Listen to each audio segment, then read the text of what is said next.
So what do golf and motorcycle racing have in common? Not much at all, but golf would be horrifyingly boring on its own, so Mach Rider gets a sidecar, fitting enough. Straight out of the NES launch library, it's golf. Featuring a rather obese Mario-like fellow, a bag full of clubs, and the groundwork for games like NES Open Tournament Golf, which would follow several years later. However, when I say groundwork, I mean it. This version doesn't even bother with piddling concepts like giving you the distance ratings of your clubs, allowing for top or backspin, or any of this new age nonsense. Nope, you've got a basic control over direction and which club you're using. You start your swing, you try to hit the butter zone to actually make your shot fly straight, as indicated by those 2 or so white bars out of the 25 or so total. And then you cry and scream when the input lags and you fire a hook so pronounced Robin Williams had a sword fight with it.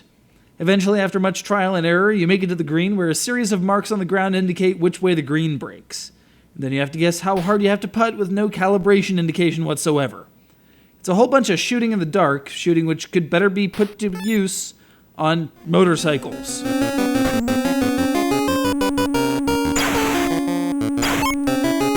Yep, they're not just for card battles anymore. Mach Rider presents a dismal picture. The Earth has been overtaken by evil forces, and you are Mach Rider. Which means you have to ride your bike from point A to point B. Presumably this has something to do with transporting supplies and finding survivors, but the net result is that a bunch of four-wheelers will rear-end you and are apparently made of C4 and blasting caps because you're instantly blown to pieces.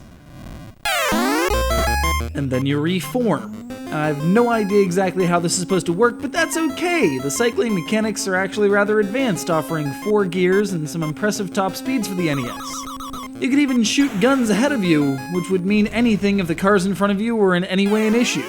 Nope, it's the kamikaze bastards coming up from behind with their front bumpers made of trinitrotoluene and hate that pose the most significant problem.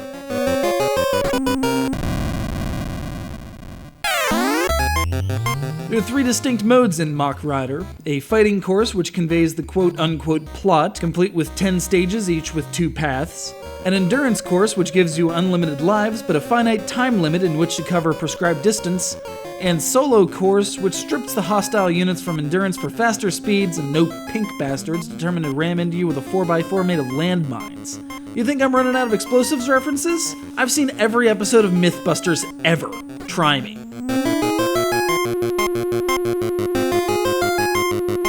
If you're in a particularly creative mood, well, buckle up, because Mach Rider is one of those programmable series games, allowing you to chart your own course through the post-apocalyptic barrens, and save this data if you happen to have the NES cassette drive that doesn't exist.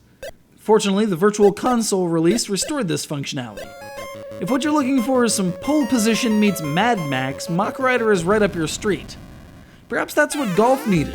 Explosions. Some schmuck going around replacing people's golf balls with Anfo, just to see if they notice.